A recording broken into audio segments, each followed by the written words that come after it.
No, I was going to say we should have had a battery pack, but this, you said you can't charge with the thingy or the something? No, I can charge my phone. Oh. You never had it plugged in, did you? I never had it plugged in. That means Lily's tapping is going to be so much louder.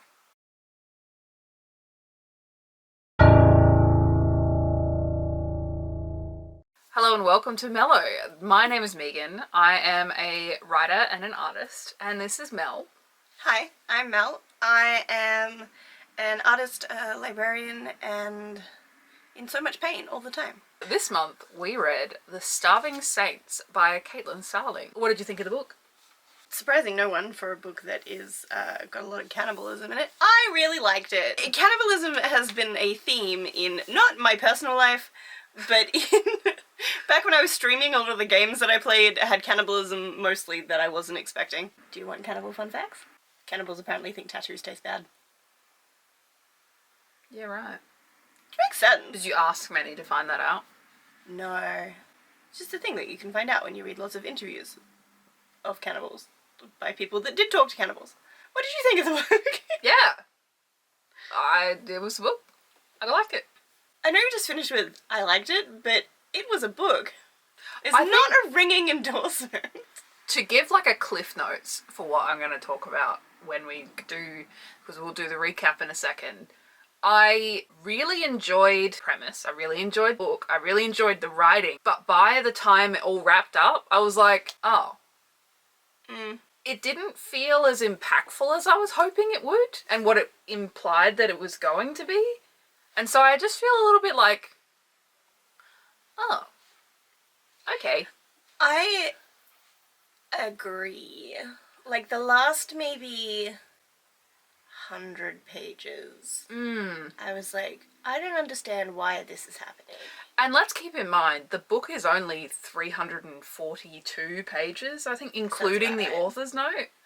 So, like, I had, basically a similar experience. I got to a certain point in the book and I was like, yeah, I'm really enjoying this and whatever. And even though there was a lot of things where I was like, I don't actually know what's happening. But I was like, yeah, I'm really into this. And then this happened and I was like, damn, you're going to go there? All right. And then they undid it all.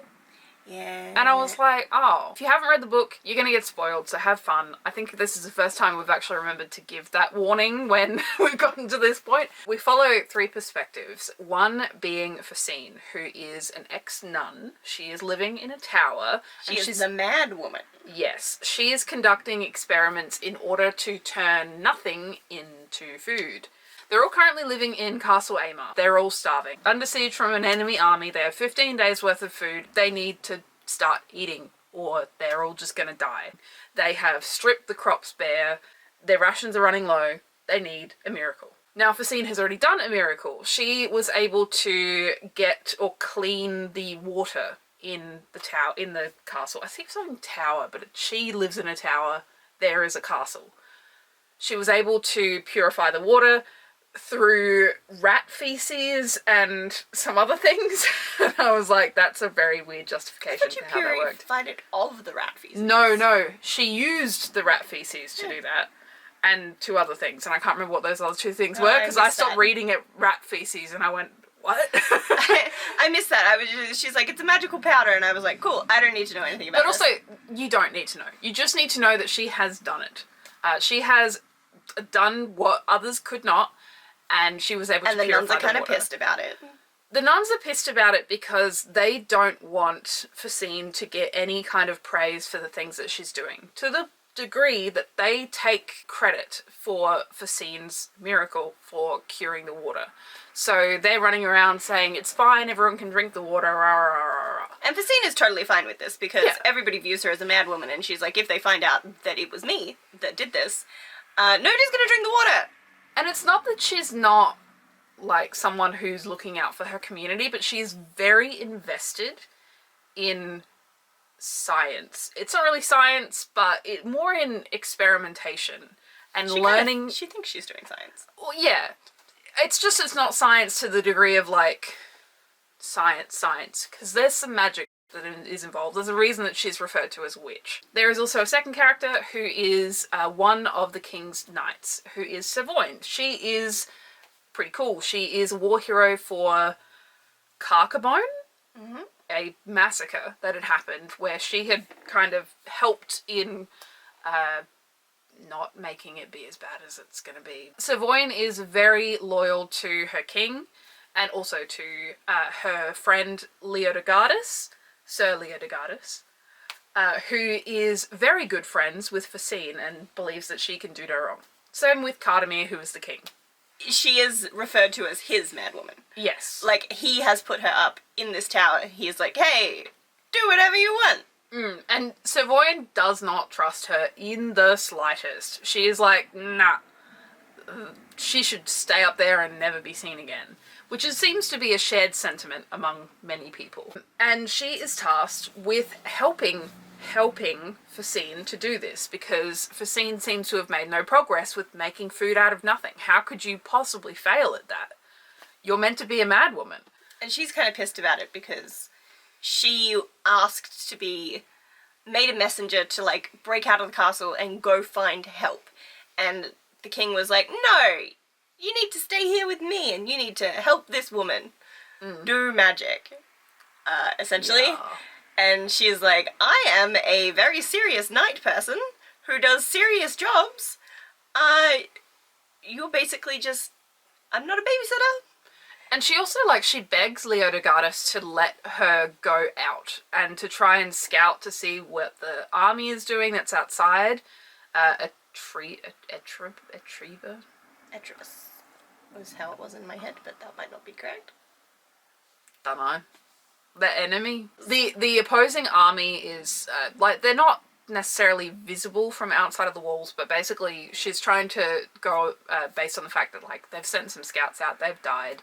She wants to head out too because she thinks that she'll be more successful, and she's kind of sick of sitting here waiting to die. And yeah, they're basically just treating her like a glorified lapdog, essentially. Which is kind of exactly what she is at this point, but yeah, she's not happy with that. She's kind of the king's favourite, but not because she's a great warrior, just because he likes her. And he likes to have her around. And he doesn't want her to get hurt, because then he'd lose his favourite. So she's kind of stuck doing nothing, even though it's, like, technically a position of privilege. It's not fun privilege for her. But then there is a third character. That is Trailer. Good old Trailer. And her character description is gonna get very, very spoily. I think. Because she is, the daughter of a man that Savoyne killed on orders of the king for being a traitor. That's, like, her whole character. She hates Savoyne, and that's why. Which doesn't get revealed. Yeah, it's pretty quick, actually. No, I think it's in this very first chapter. When you were introduced to Trailer, she mentions that she wants to avoid seeing Savoyne as much as possible because a riot has just broken out over food. So obviously people are starving, so they're starting to fight each other. Savoyne puts down this riot by, like, just knocking a couple of people out. Kind of being scary. Yeah, being scary.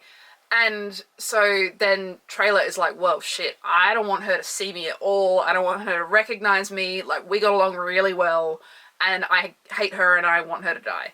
Pretty much her introduction was that she wants revenge, and that she's actually a lady in disguise. As in, like, noble lady in disguise. Yeah. Also, Facine has two cuties that follow her around. They're these two little, like, dragon lizard things, and they are so cute. She summoned them somehow, kind of accidentally. Which is, like, why she also thinks that she might be able to make food. She's not just living in her tower and the king and... Leodegardus.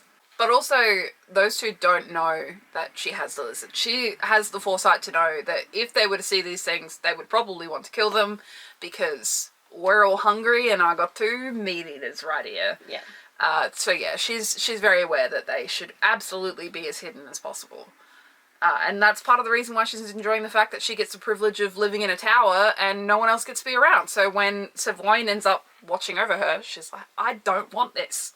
at all. They might see my lizards. And is trying to work out what the hell Facine is doing. Does not understand any of the experiments that she's been doing. She has been trying to experiment with rotted meat in order to reverse that process. Logical, right? Just makes complete sense. You want to make food from nothing? What about we just get some rotted meat? I'm being very sarcastic right now. But she is only interested in, like, she's just following where her brain is inspiring her to follow, essentially. Very importantly, she actually doesn't know where she got the idea for the fix for the water. It just pops into her head and it worked, and she's like, cool. Hopefully that happens again, and it's not happening for her. Because everyone is so intent on her doing it again, as in producing a miracle, they are putting so much pressure on her that she's like, I don't know what to do. Everybody in this castle worships Saint. One of them, the main one, is called the Constant Lady, and a big part of worship of her is kind of in the way where if you went to church and you did communion and they give you like the little wafer and the little thing of wine, their thing is honey. So you go to church, you get like a little bloop of honey. So bees are everywhere and like very well revered. There's a bit where Trailer says when she was in like the middle of nowhere and starving, she decided to try and break into a beehive and get honey, and she gets really badly stung. And that's, I think, when she gets to this castle and they take her in, but they're kind of pissed at her because she's covered in bee stings, and they're like, you disrespected the bees, and she's like, I was gonna die. And they do forgive her, but it's just like, I can't believe you disrespected the bees. She's like, starving. Head prioress is Jacinthe. Yes. Who she does not like Facine, but has obviously been more than happy to take credit for what she did with the cistern. And with the whole bee thing being a very important thing, as a treat, they run around giving honey to everyone. And Facine has specifically been banned from getting honey because Jacinthe doesn't like her. She's kind of been excommunicated. Yeah, but also it's fine to take credit for her achievements, but just not give her any of that sweet, sweet honey. I guess. The whole book is kind of a bit of an ooh-oo, to be fair. So, Trailer finds a hole, and she can smell water, and she's like, okay. She's got a really good sense of smell. This is mentioned a couple of times. She can smell the water, and she's like, oh, if I get through this wall, I can get to this new water source. So she kind of clears out some stones in the wall, wriggles her way naked. It's very important. They talk about the fact that she does this naked multiple times. She wriggles her way through this passage, finds herself in a cave that is very dark, and she hears a voice. And the voice is like, hey, what's up, girl? I think he calls her Clever. Like, yeah. She never gives her name, so he calls her Clever. And they talk for a bit. He's like, hey, stick your finger in the wall. She's like, and it bites her. And she's like, okay, you know what? I'm leaving. Yeah. So she leaves, and then she goes to talk to Facine, and she's like, hey, this is gonna sound crazy. I was under the castle, and there's something down there, and it was really dark, and it talked to me, but it was really dark. Facine gives her this candle, which you light with a little bit of sulfur and your blood. It doesn't go out unless you put it in water. It's inextinguishable. And you also sing a note. Oh yeah, and a note from like song, a hymn. or a hymn, I should say. So she goes back down there with her candle and she talks to it again. And she realizes that when the candle is lit, it's suppressed. It's not there. So she leaves the candle lit and she goes back up again. While we're at this, before any of this happens, unbeknownst to everybody else, the king, Savoyne, the prioress, and Sir Leo, I'm bad at that name, somebody's died, and they're... Oh no, actually that's a really important point, we should have covered that. So it goes, Trailer finds the hole, finds the darkness, goes down there. While that is happening, Savoyne and Facine are up in her tower having an argument. They do that a lot. Savoyne chokes her out, and there's a note later on where she's like, thinking back, I think she enjoyed that a little bit. Both of them. Both of them kind of enjoyed that a little bit. Keep in mind, that happens a lot. A lot. So there is a attack from outside. Trevia's forces are starting to make an advance on the castle after having been just sitting caught there back for a real while. long time. So everyone has submitted their iron to the priory in order for them to make a weapon. In order to keep the siege weapons back so that the enemy forces don't actually breach into the castle. And so they use that in order to defeat the siege weapons that are outside. It's basically this giant ballista type thing. Yeah. Where they've thrown in all of their iron weapons and iron items in order to craft these, like, incendiary things that blow up these siege weapons. One of the little dragon things manages to get out, and she realizes that they are under attack, and that's not really a good time to be out. So Savoyne has said, basically, do not leave this tower under any circumstances. You are meant to be doing what you're meant to be doing, and you need to be here. Don't get distracted. So, of course, the next time Savoyne sees Facine is she is downstairs while the castle is being under attack. Chasing a dragon into Chasing a dragon, but she can't see that there's a dragon, but yet Facine is somehow also burnt. They're little fiery creatures. And they're also, like, sulfuric creatures. Which is, I think, how she figures, part of how she figures out the candle. So Savoyne chases her into the blacksmith. Things almost explode, and everybody is pissed at. She's put back in her tower, and she's up in her tower when they hear trumpets. And she's like, oh, we're under attack again. But they're not. It is, come to life, the Constant Lady, along with 3 of her buddies. The Absolving Saint.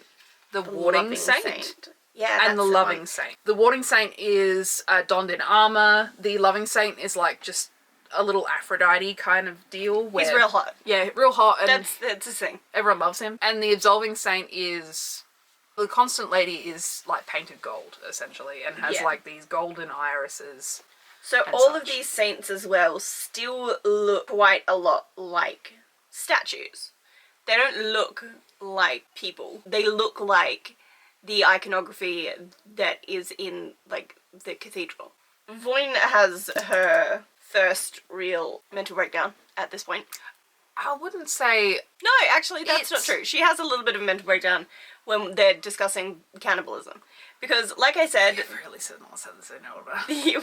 We're doing real bad at this time. Her first little mental breakdown comes when they discuss cannibalism for the first time, because poor Savoyne has done a cannibalism before, and she doesn't want to do it again. But, so she explains that essentially she was on a campaign once where they ran out of food, and essentially she talked about how soldiers out on the field would have an agreement with each other that should they fall in battle, you are welcome to eat me, essentially, if you need food.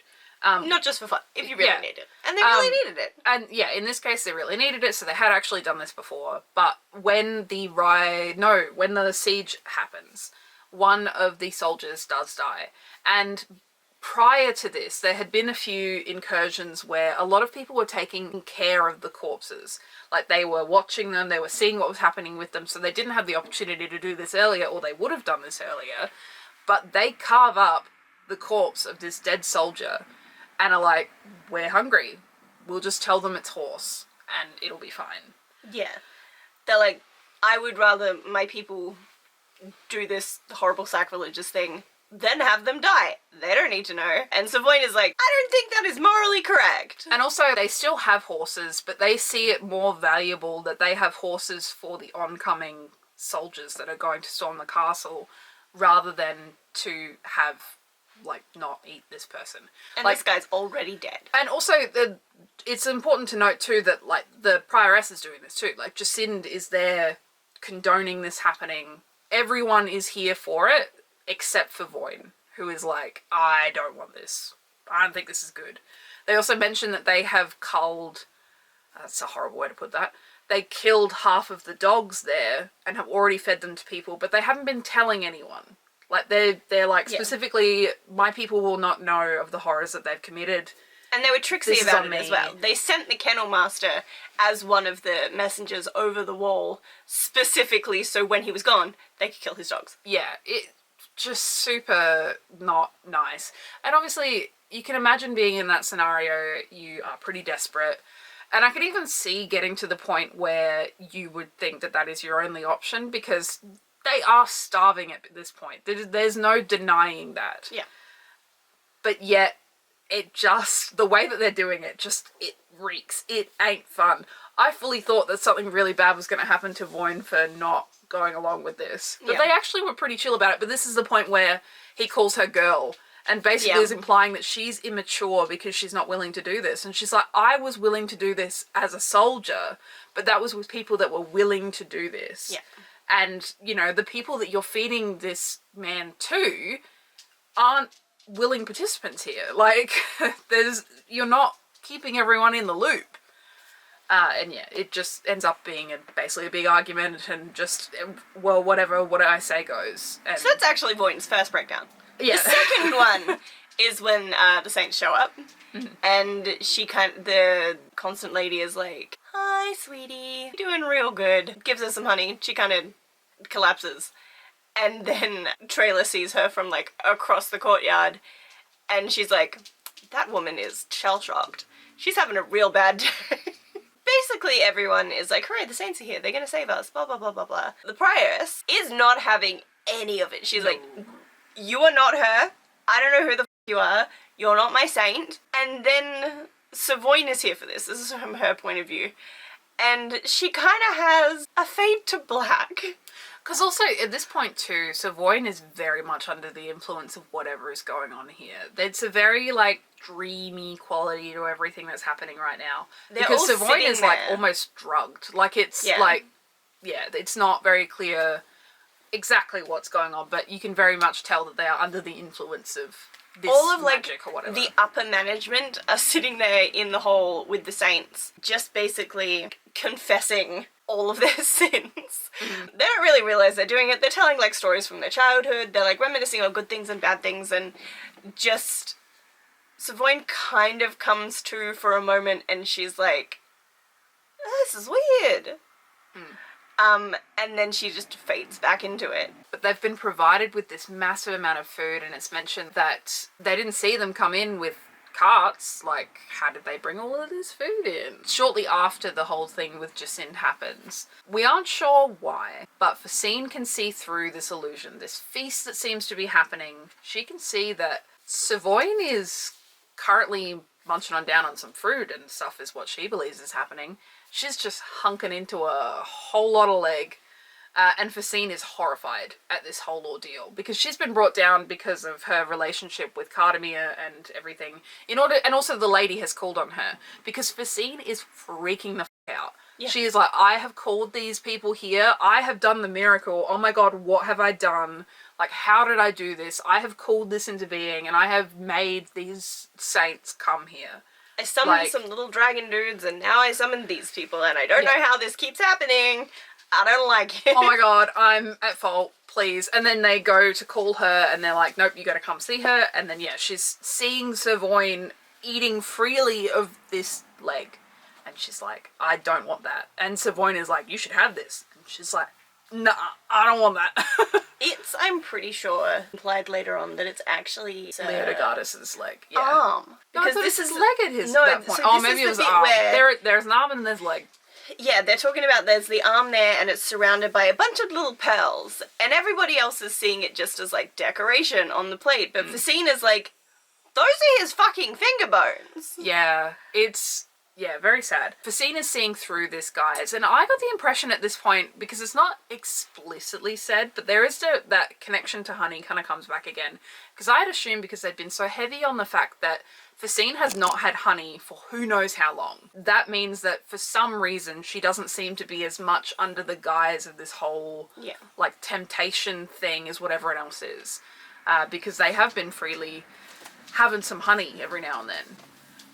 And so, yeah, she's called to the constant lady. She's like, hey, sorry, I really didn't mean for you to be here. And she's like, well, it's not, you didn't call me. So yeah, she's like, no, it wasn't you. Oh, honey, you think you're that important? But I think it's this point where she does get fed some honey because she comes out of that stupor a little bit later. It might not be, it might be a little bit later. But honestly, a lot of this stuff is we're still in setup stage, really. While Facine is in kind of the lady's grasp, I think literally, she's being held in either the lady's lap or Savoyne's lap. There's a lot of lap going on. Yeah. physically held down while they're like, just have a snack, it'll be fine, it'll be good, Yeah. you should eat this. The lady says something like, oh yeah, no, the water here tastes like you. And she's like, weird. And she kind of realizes that nobody is drinking anything. Yeah. So Savoyne comes to see her the next day. She's like, hey, you were mean and violent to me last night, and you crossed the line just a little bit. I like it when you're mean and violent. You were a little too mean and violent. And then, like, force feeds her some water, because she's like, the water is me. I didn't summon these people. I'm gonna do an experiment on my not-so-buddy Savoyne. Savoyne comes around a little bit and is like, oh my god. And shortly after Voyne is kind of, not cured, but like semi-cured of what's going on, She kind of oscillates back and forth out. between them.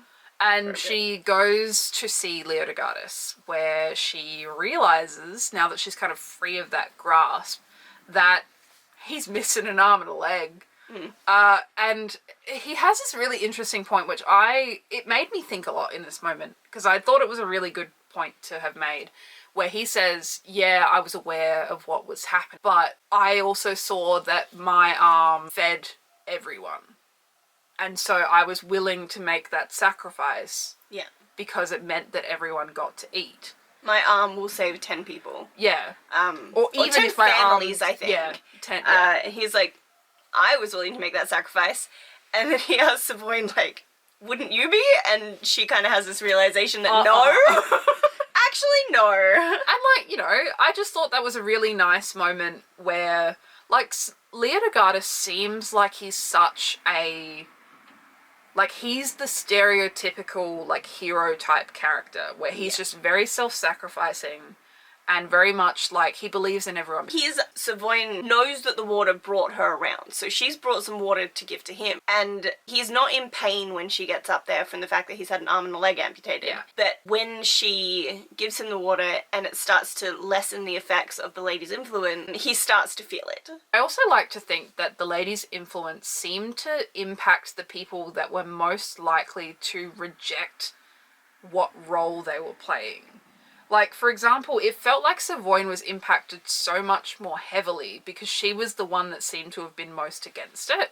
Almost to the degree of, like, Jacin, she completely rejects the lady and is driven to cut out her tongue and essentially, at this point, she's just cut out her tongue. She's staying with Facine and she's just fully rejected everything. Like, she's just gone a complete 180 into... Yeah. Just not wanting to be here anymore. It is quite importantly, for that scene and a couple that are coming up, it is like the hottest hot part of summer. Yes. So Jacinde has cut her tongue out and she's on the top of her tower and she's just up there on her knees, just basically baking herself in the sun. And so she is... kind of dropped on Facine's doorstep and she's looking after her a little bit, but she's just not doing well. Jacin has the negative impact of that, of just basically being driven to being essentially suicidal, or not even essentially, is suicidal in this moment, just does not want to be here any way, shape or form, but has gone past the point of seeing logic. And Savoyne is just so subservient as soon as the lady pops up and is just like, I have found my one purpose in life, and is just so... like, completely taken over with what's happening. Cardamere doesn't even seem like he's that taken over by what's happening. He's definitely, like, obviously happy to be there, happy for all these things to be happening, but it feels like it impacts Savoyne so much more, I feel, because she was the one who would most likely reject it. And it seems to be so antithetical to her, and I think that helped me logic in my brain why Leodegardas was so, like, kind of neutral. Yeah, that makes sense, because he is kind of like... He's willing to do it. He's kind of where he belongs. Savoyne has been doing things that she doesn't want to do. She feels like she's not where she belongs. And Jacinde is, like, 100% like a true believer. Yeah. She's... And Facine also doesn't seem to be impacted as much, aside from the direct control moments that do happen throughout. Because she was happy doing what she was doing. And she was happy with doing what she was in the castle. and she was happy with her position in life. The only thing she wasn't happy about was being watched. Yeah. Like, I don't know. And it doesn't have to be that deep, but hey, we talked about mushroom children in the first session, so, True. you know, it was really good to see that there were such strong characters in this book, because you could really feel what they're feeling and understand them, even when you didn't agree with them.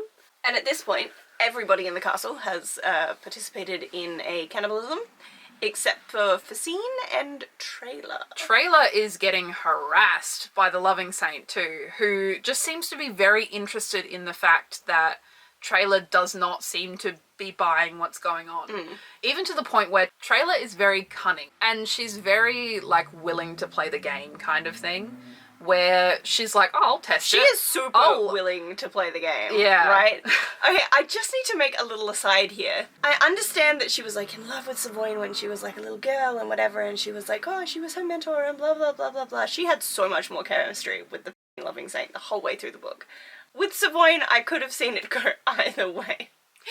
But she's, like, she's in his lap. She's, like, they make a comment later when she goes to see Facine after she's spent some time with the loving saint, and she's like, she's got hickeys. They weren't there before. She is playing the game. I have an opinion that you're really gonna hate. I loved him. I was really, really sad that that didn't work out, because like I said earlier, I feel like they had more chemistry than she ever had with Voyne, and I wish he was the last saint standing. Yeah. I really liked him. I know that, like, it was very manipulative, but he's, like, shapeshifty.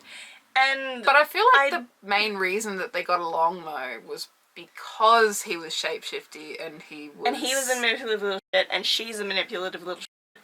And, like, they're both in it just for their own reasons. Yeah. They don't really like each other, but I really, really enjoyed their dynamic and, like, the 3 or 4 scenes that they had together. He was very fun. It was really good. But also, the loving saint is also being like, what if I look like her? And then I could look like that girl that you hey. like. And he Look at me. knows that she has a thing for Savoyne because he saw them together in the garden. Yes. And so Savoyne is 100% under the Constant Lady's influence. But when she sees Trailer, she is like, ah yes, this is my goddess. The Constant Lady has made it so the Trailer just doesn't exist for Savoyne because she is jealous and pissed that her influence got even just temporarily overridden by the feelings that Savoyne has for this girl who is so unimportant. The loving saint goes, hey, if you can get out of here, if you know a way to get out of here, because she kind of implies that maybe she does, because she's making him kind of trust her a little bit. She's like offering little bits of information that aren't too important. He's like, hey, if you can get out of here, you should get out of here. And she goes, well, what if I don't leave? And he's like, I will eat you. And then she goes back to Facine and has hickeys. Tells Facine and Savoyne, she's like, hey, I was just having a chit chat with one of the saints, and he said that if I should leave, then I should leave. I have a way out. You need to come with me. And they try, but Savoyne is in the tunnel. This is the bit that I got, like, claustrophobic about again. Because the first time Trailer goes down there, she thinks that she's stuck. And that made me go, ugh. And then she keeps going, and everything is fine. And then she's been up and down a couple of times now. But she takes Savoyne down there, and Savoyne gets stuck. And I get the same little, ugh. I also feel like I need to point out, there is a point, it made no sense to me when I read it, where Facine and Voyne are having an argument, and then Facine ends up on the other side of the wall. And that's what I mean about the vague language, because I did not understand what happened. Because they were like talking about them fighting, actually. And then Facine had been pushed against the wall, and then she was like, okay, I can feel the wall on my back. And then all of a sudden she was looking at Savoyne from the other side of the wall. And some weird things have been happening with Facine. Like, she's also started to realize that she can, like, shift into people and see things. Like, there's just a lot of stuff. And again, it's not super established, because I was so confused in that in the wall shift thing, where basically we worked out that Facine can just ignore rock and just go through stuff. Just cause. She can do things. She just do things. And it seems to be, if Facine wants something to happen, it just kind of happens. As in, like, she has to want it in the right way. Like, the candle thing, she shows Trailer the candle thing, expecting that it won't work for Trailer, that for some reason only works for her. but then for whatever reason, when Trailer tries it, actually is able to make one herself. And I think it's even mentioned that she doesn't make quite the same note that Trailer does. That Facine does, but yet she's still able to make it. So it's kind of like she's like manifesting these things happening, but it only seems to really happen to her, or like things that she's enacted upon. And part of that is that now that Voin has drunk the special water, which has a little bit of her in it, she can tell Voin to do a thing and Voin has to do it. She doesn't like it, but if she says go left, Voin is going to go left whether or not she actually wants to do it. So Trailer makes the Loving Saint mad by essentially threatening them with a knife. And they're like, you know what, you'll pay for this kind of thing. And then we figure we'll have that delivered on at a later date. And then they kind of Looney Tunes run after each other for a while. Yeah, pretty much exactly what happened. But then we jump back to Savoyne. Savoyne has been inundated with like people and creatures that seem to be following her around. There's a point where they talk about, and I really liked this point in the book because it was just so wild, the description of it, where basically you go through the courtyard of the castle and there's like, in one point there's like people flaying each other, and like in other points they're like doing some other thing, and like it just is very, it was background setting without being super descriptive, but it was like that would be such a wild thing to walk in on. There's the cannibalism in the street. Yeah, but also all of these people are under the influence of this weird like honey stuff, so you know that they're not seeing what everyone else is seeing, but for those of them that are lucid to it, they're like, what the actual hell is happening here? And there are a few people that are a little bit lucid because Savoyne was giving people water to kind of break them out of it. At this point in time, she's kind of given up on that because she woke one person kind of back up, and she realizes and he realizes at about the same time that she had physically, bodily, like dragged him kicking and streaming into this into the feast where he was forced to eat people. Which his mind had been gone after that, but when he wakes up he's like, you did this to me, and she goes, I did this to you, and she's like, I'm maybe not gonna be doing this water thing for a bit anymore. And it only gets worse when she eventually manages to find some refuge inside of a blacksmith. She sees that the blacksmith inside has kind of formed this circle around himself, using what remaining iron that he has left. He's very much in the similar vein of like, you did this to me. I didn't mean to. I didn't know what I was doing. I'm very sorry. Like, and he's like, fuck your apologies. Yeah. I'm like the only person here who is still sane of mind, which is kind of true, and to be honest. Yeah. And he's worked out that when one of these creatures decided to, because there's like these lesser creatures that kind of come along with the saints, as well as the creatures that are being made from the people, they bit into the blacksmith's arms, and he reckons because of the iron filings that have kind of settled on his skin that they didn't like it. And so he's been keeping himself safe in here by having this ring of iron and whatnot. And Savoyne is like, so you're gonna help me, yeah? You're gonna give me something, right? And he's like, absolutely not. I don't like you. Go away. And she's like, either you can give it to me or I can take it. And he's like, fine. And he gives her his shittiest hammer. Yeah. Just so that she'll have something. And then she leaves because now she knows that she's armed with the tools in order to be able to fight a saint. And she's like, damn, that's exactly what I'm gonna do. And you know what she doesn't do? Close the f***ing doors behind her. Yeah. And the blacksmith gets torn to pieces because even though the saints can't touch him, they're just people and they don't have an aversion to iron. So he dies. It is horrible and it sucks. And I feel for that blacksmith because he was trying his best. He was doing so well. Like, when you think about how this has gone for everybody else in the castle, he is the only person, there might be someone in a cupboard somewhere, but he's the only person we know for sure that isn't part of the main, the three resisting people that hasn't fallen into this trap. Yeah. And Voin gets him killed, essentially. And if we're going with the logic of like the honey was what was controlling people, because it is established through, Facine does learn at one point that it seems that the honey was tainted at some point, so it is confirmed. So like the blacksmith must have been to some degree divorced from that. Maybe too busy bloody doing his job or something. Yeah. The only one who's employed. And yeah, he's just doing his best. And then he gets killed, and that's sad. And I was have like, a note in the book that says something like, I hope Voin feels really bad. It's one of the last, it is actually the last note that I made because I got into the last part of the book and I got so absorbed I stopped making notes. But it says, poor blacksmith, I hope she feels terrible about this. He was the only unaffected human left, .. And also, it's important to note too, we mentioned that the last 100 pages of the book are kind of very flipped as to what has happened. And that page is 252, when it's 242 pages. Oh, so it's almost exactly So it's 100 almost pages. exactly 100 pages. Yeah. Because I was really invested. There were some things that I was like, yeah, okay, it's a bit convenient and whatever. But I was like, damn, how is all of this going to work out? I was really in it. Because straight after this, Voin goes and kills the Warding Saint, the one that's covered in armour. With her shiny new hammer With that her she shiny new bought hammer. with the blacksmith's death. Yeah. Just rude. And you're like, damn, it's that easy? Like, and she is on top of the world. She's like, I've got all the answers. I know exactly what I'm going to do. And you're like, everything is building up to this crescendo moment of like, they're going to work out what's going on. And then Trailer comes along. Trailer had this argument with the Loving Saint. She's still in the belief that he is pissed at her and he is trying to trick her as best as he can.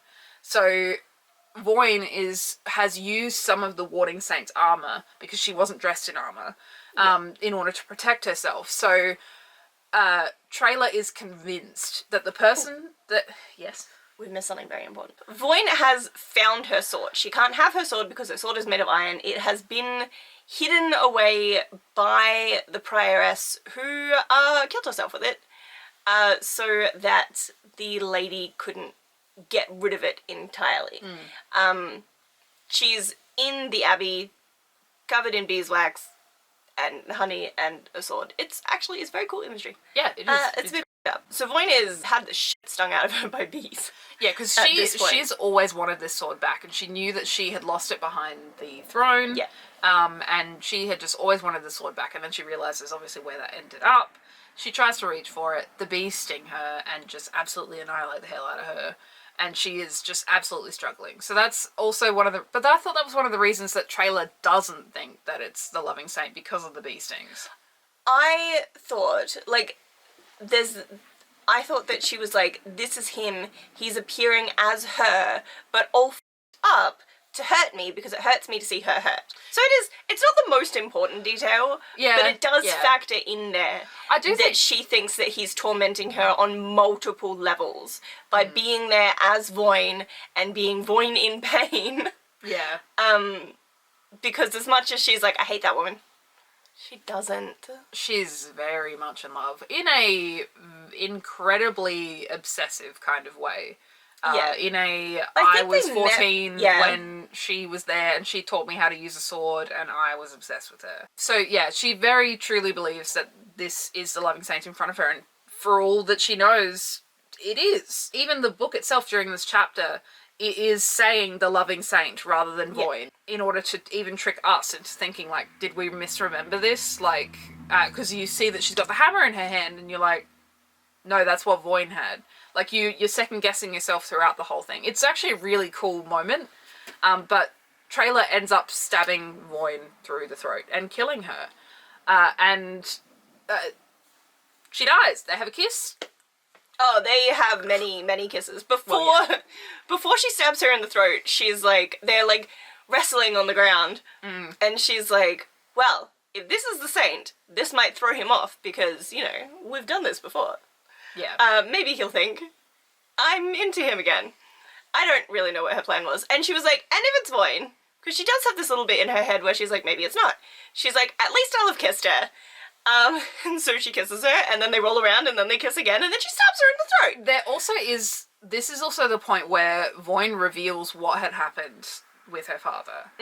So we had gone with the story that he was smuggling out salt. She finally recognizes Trailer as well. The enchantment is gone. Yeah. And so this whole time Voin is like, I know exactly who you are, what the hell are you doing? And then Trailer is like, nah, you're the Loving Saint. But also, like, in a way that's kind of willingly ignoring anything other than that. My other toxic ex. Yeah. And so Voyne explains that her father essentially caused Carcassonne, the big massacre that happened. He bought the entire country a reprieve from the attack of this enemy country by giving them the city that he was in charge of, by giving them Carbone. He was like, I will give you this city if you take it and then end your invasion here. Yeah. So what he was doing was, you know, well-intended, but the entire city gets massacred. Yeah. Because there are people still living there. So he you didn't give them basically an empty city. you've promised them that they now own that place, but that place still has people in it. So yeah. And pretty much everybody is killed. And so this happens in keep saying Carcassonne. I don't know if it's Carcassonne or Carbone, but well, regardless, not the point. This happens. Voyne fights in this. Voyne is the hero of this. She then needs some time to recover. She recovers with Trailer's family, and she teaches Trailer how to fight, and she's welcomed by the family, and then they work out what her father had done. They kill him and leave the whole place to starve. So in this whole time, it's like wolf in sheep's clothing kind of moment where they think that, you know, how could you possibly have done that? How could you have turned on us so quickly? When you stayed with us, we healed you, we fed you, we housed you. It was just salt, but it wasn't. But it wasn't, because it's explained, and this is probably where, or not probably, it is the point where Voyne first realizes that she's not just a mindless drone here. She is acting like one. She's willing to do these orders, but she has regrets because she recognizes that the only reason that it had been done in this way, she recognizes that this guy had done something wrong, but that the king didn't want to be seen as weak, so he had got them on the technicality of something, and that would mean that he would just seem like an idiot rather than being seen as weak. Yeah. Overly cruel. Yes. Like, an execution of assault is... like a massive overkill. overreach. It's like getting people on tax evasion, like... And that's what's discovered in that, but then Trailer, in all of this, is still thinking, nah, Loving Saint, mate, you should work this out sooner. And then stabs her through the throat. And I was like, damn, that was really good. I was hyped. I was like, fuck yeah. I love it when they kill a main character. Well, no, I thought it was really good, because I was like, she is the only character that seems to have worked out this whole iron thing. She has the solution to resolve their current problem. She has just died and not been able to reveal anything to anyone. And I was like, that's brilliant. Love that. However, they undo that in all of 2 seconds because Trailer retreats and watches what happens to Savoyne's body. Also, in the meantime, too, Facine is currently dealing with the Constant Lady, and the lady goes, oh, your friend's dead. Facine, like, feels like a connection. Voyne die. Be untethered. Yeah. And she doesn't understand what's going on. The lady's like, because she has the same connection, they've both been in control of Voyne. She's like, that's our friend. She's gone. Trailer sees the body be taken to the Abbey. And it is important to note that there is only one line for this, because I am this was the point in my brain where I was, it took up a 0.25 star for me. Because I had, again, established, like, yeah, we had this character that knew everything was going on. They get taken out of the picture. And I was like, cool, how are they going to work this out? The Absolving Saint looks upon Voyne's body and looks in disgust. And Trailer makes a comment that the Absolving Saint looks in disgust but not at the corpse. And that's apparently enough for her to work out that they don't like iron because of the knife that's currently in her throat. And I was like, a bit convenient. Yeah. I feel. Like, she knew that the Loving Saint got real mad when she threatened him with the knife, but she doesn't realize it's to do with the iron. She thinks it's just because she threatened him with a knife, which is fair. If you were in some kind of situationship with me and you put a knife to my throat, I also would be pissed. Yeah. Like... And also, I just feel personally it would have been more interesting if Trailer had worked that out from later killing the Loving Saint, because in this time too, that is what happens. But she does actually do it in a really fun way, so it's not that I don't think that the Loving Saint's death was not interesting, because the Loving Death Saint was interesting. I thought that the way that she convinces the creatures around the Loving Saint to murder him was quite fun. I thought it was very, very cunning, like she had been through most of the book. Yeah. And yeah, so it doesn't take away from that, but it just would have been nice to not have had the literal solution to all of your problems be so simple. Yeah, it also happens really, really quickly. That Trailer figures out that their weakness is iron, and then figures out that she can kill them another way. Yeah. Like, real quick. There is, like, a couple of scenes in between where Facine won't let the lady have Voyn's body because she wants it. And she's also very much, like, Facine is like, I adore this person that is there. However, I think something else is going on. I don't want her to have it, though. Yeah. And so the lady makes a deal with her, or, like, says that she's going to make a deal with her, where she's like, yep, I'll give you Voyn's body if you just make this deal with me. And she's like, I don't want that. No, so that's later, Facine after. says, you can't have her body, I'm gonna keep that, sends Trailer off with her, and she drags the body down into the cave where Trailer has been talking to her fun little shadow friend. But also down to the cistern, which is where the water has been purified. Yes. Which seems to be the source of the magical water. And let's undo the one fun thing that was happening at this point, and we resurrect Voyn. Yeah. She pulls the knife out and she just wakes up. Again, the extra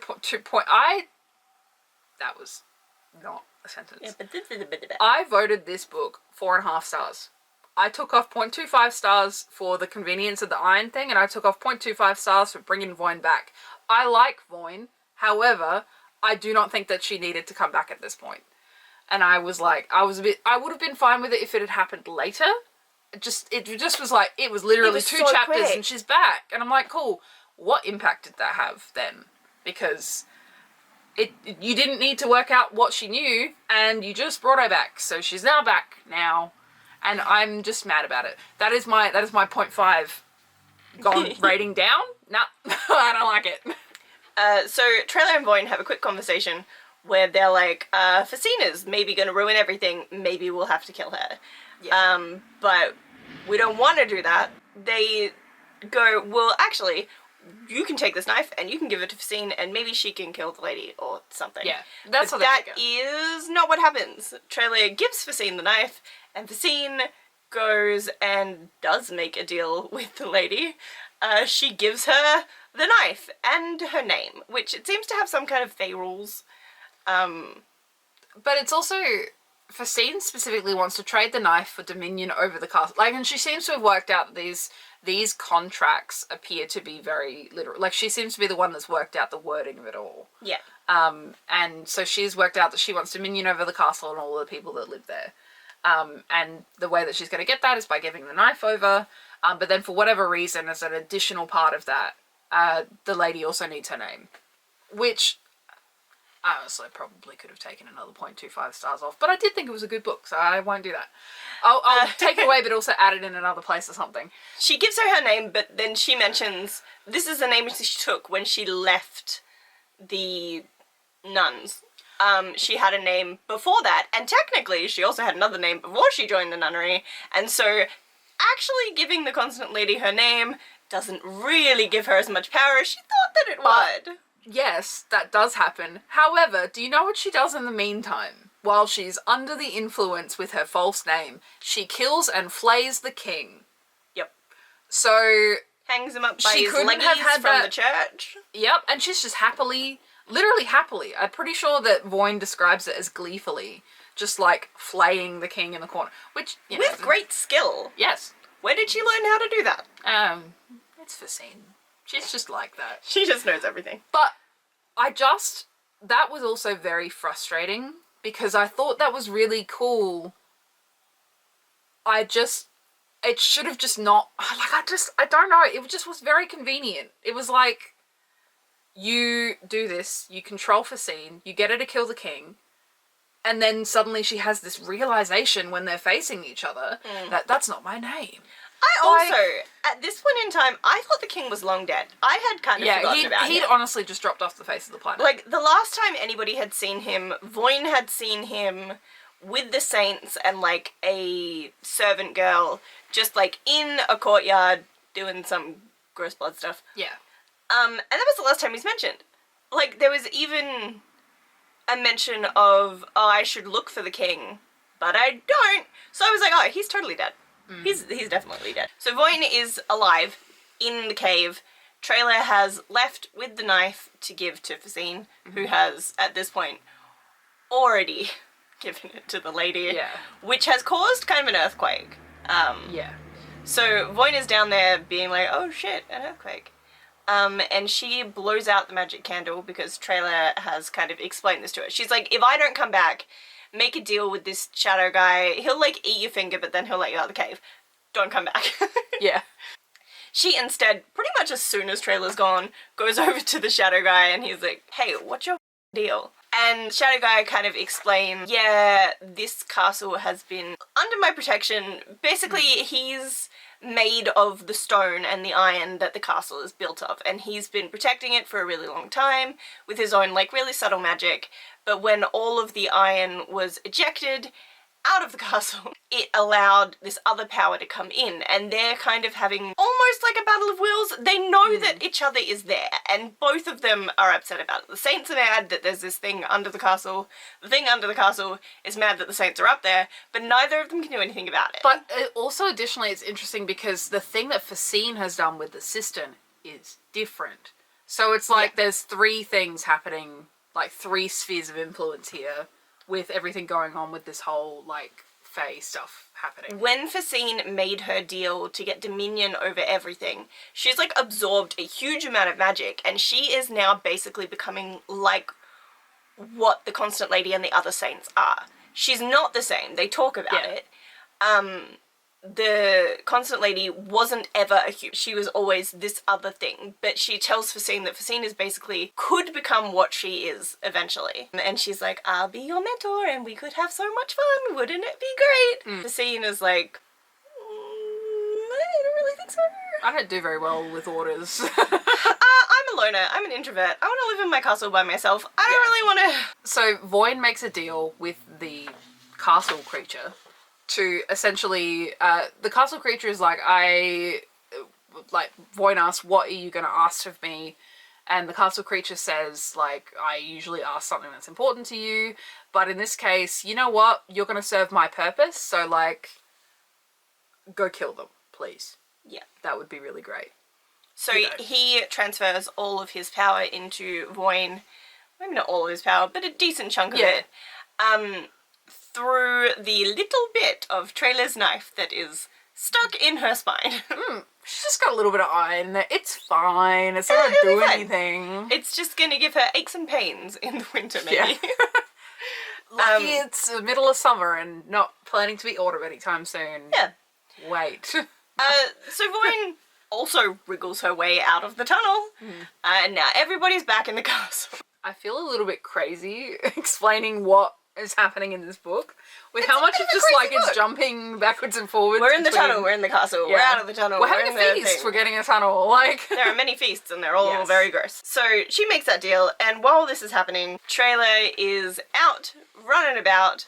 She finds the Loving Saint again, this time actually the Loving Saint. They have another little argument where he goes, you killed your girlfriend, aren't you stupid?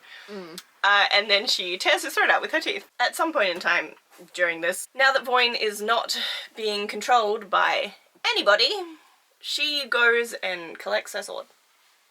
She goes, collects a sword, and they all go to challenge the lady. The Absolving Saint just being completely not here for all this, by the way. He's gone for a walk. He's probably still thinking about that knife, and it's just like, damn, hate that knife. That's gross. He's having a nap. Yeah, I don't blame him. The story has started moving quite quickly. Yes.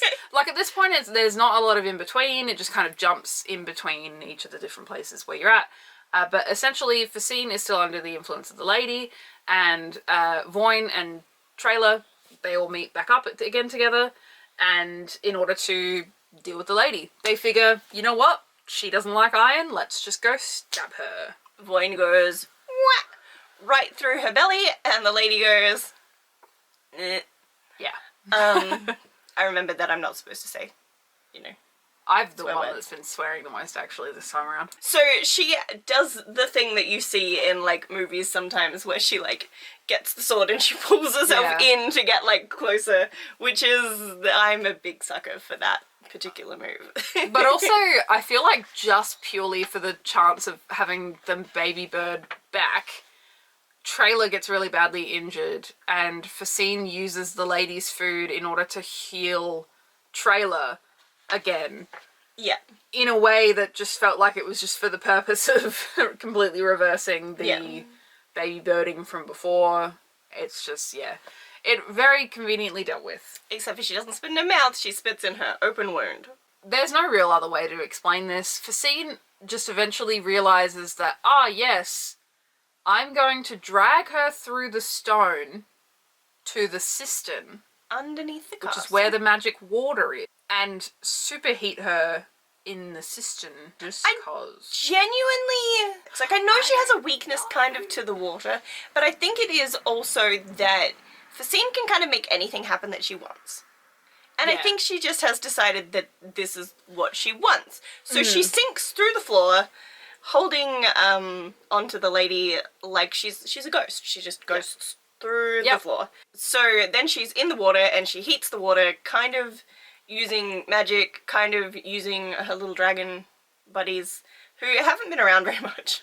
Yeah, except they haven't done much. The only thing that they were really there for was there is a point where she's under the lady's influence and they've been flying around, and the lady comments that they are not of like this world, or she's like, ew, what is that? Yeah, like she's not happy. So it kind of seems to be a nod to like that there will be some kind of weakness. The way that I had in my brain logic most of this is that it seems to be dominions. It's like little domains of power that seem to be happening. Facine has her own.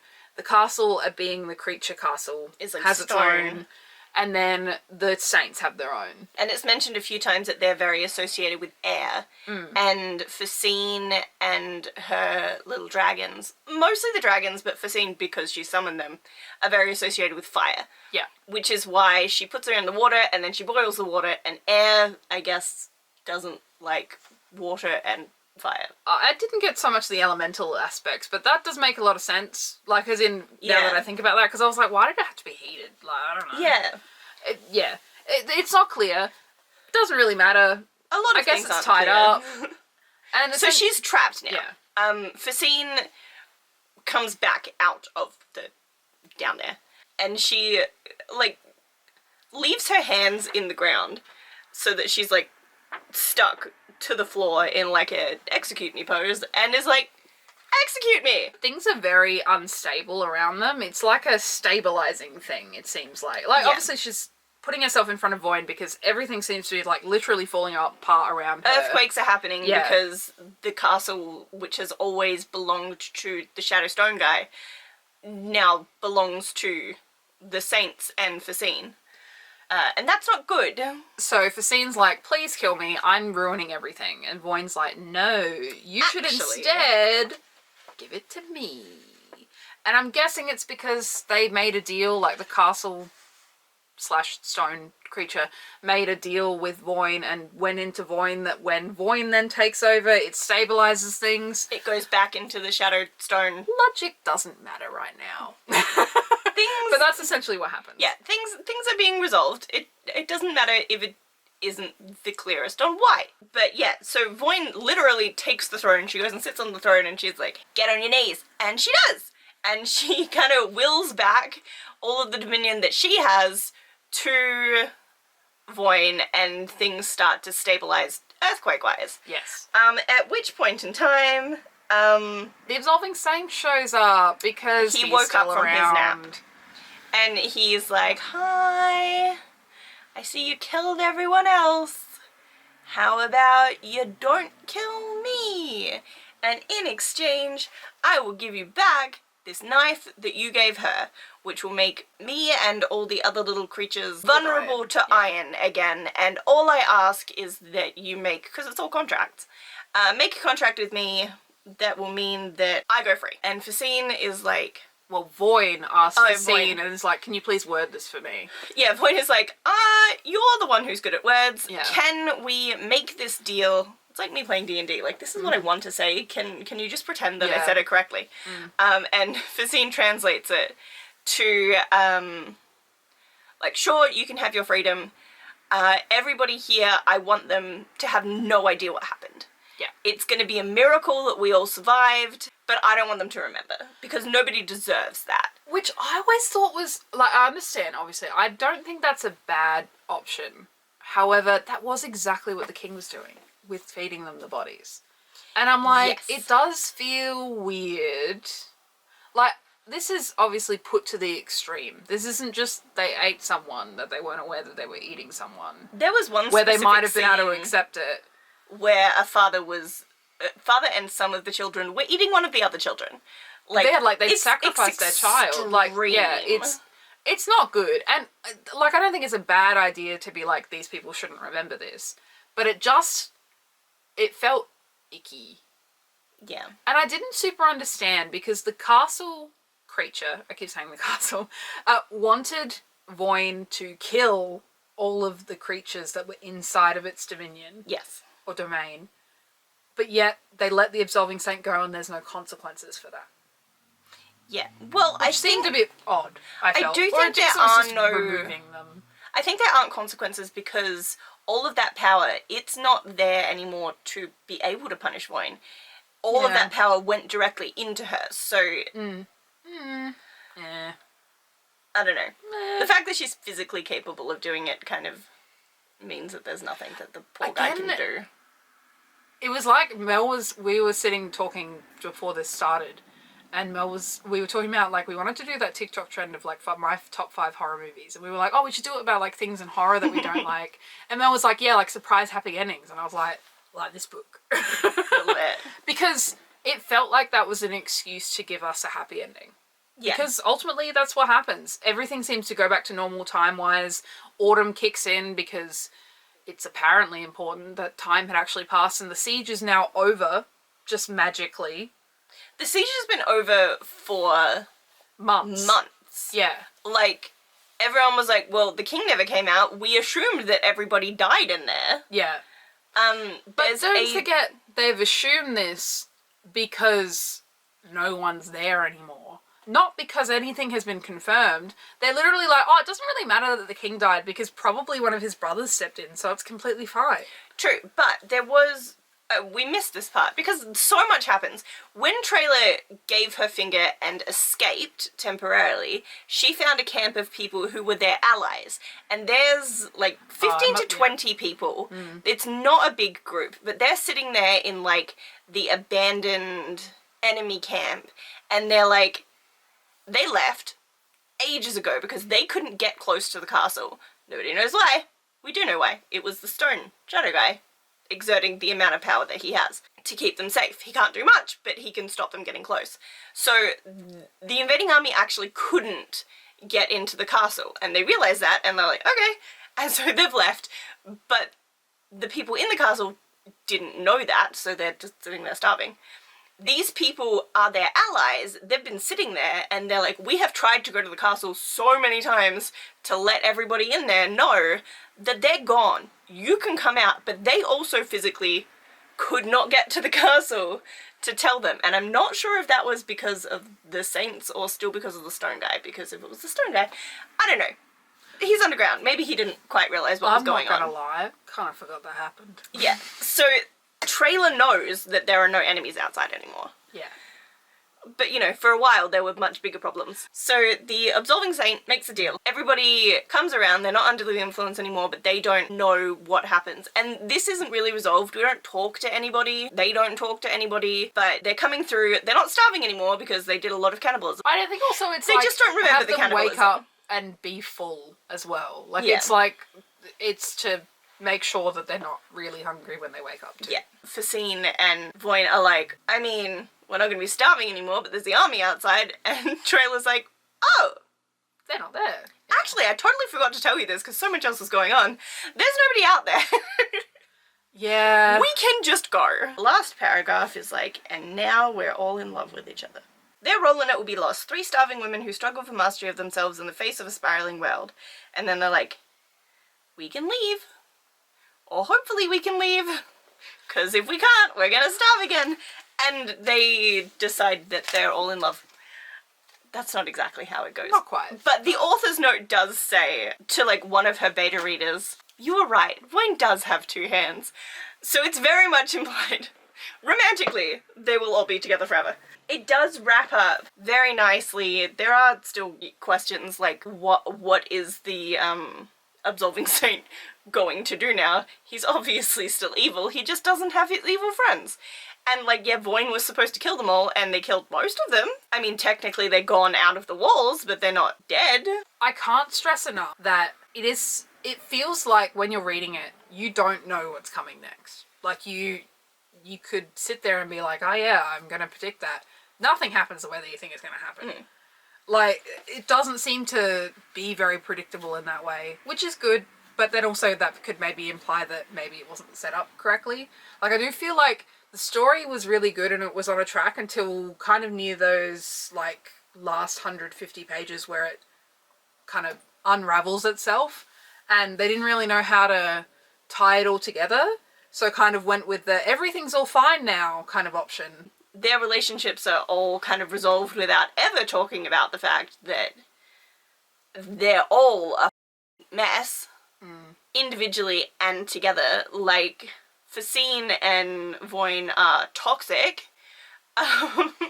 Voyne and What do you Trailer mean? are... You don't casually just, like, run around slamming your love interest into walls and actually actively choking them out? Not in a fun, sexy way? Not in a fun, sexy way. There is a point as well where Voyne has woken up, and to go through the tunnel, they tend to strip naked. Voyne never does it, but the other ones do. So, Facine has stripped off naked, and Voyne sees all of the bruises and realizes that she did all of that to her, and feels quite badly about it. Never apologizes. But feels quite badly about it. But, like, the toxic dynamic. And Voyne and Trailer's dynamic is also quite toxic because we don't actually know how old Voyne is, but she's, like, I would say, I think they say she's at least 10 years older than Trailer, who, when they meet, was, like, 14. Yes. So they have their But first Trailer little is romance there. 19. Which She's is meant to be 19 like 4 or now. 5 years. Yeah. Sorry, I thought you said you didn't know how old Voyne Trailer was. I don't know how old Voyne was when they met, but I'm pretty sure they say she's, like, 10 years older. Yeah. So when they have their first little romance thing, which it's not a full romance, but Trailer is like, she 100% knew how, like, I felt about it, and she was indulging this, like, flirtiness between us when she's, like, 14. And two were Facine obsessed. and the prioress, I feel like, had a lot of tension that could have gone somewhere Oh, better. yeah. I really like the prioress. Yeah. And I did find it a little bit of a shame that they didn't explore more Facine's, like, relationship with the church beforehand. Because I did really identify with, there was one particular paragraph where she's like, I don't remember what it was like to have the amount of faith that she has. But I must have. It was my whole life for years and years and years. And as someone who grew up, like, incredibly Christian, I'm like, yeah, that was my whole life for a long time, and I don't remember what that felt. I don't identify with that anymore, and I think that could have been just a personal, fun thing to explore. I just had a good time. Yeah, I really liked it.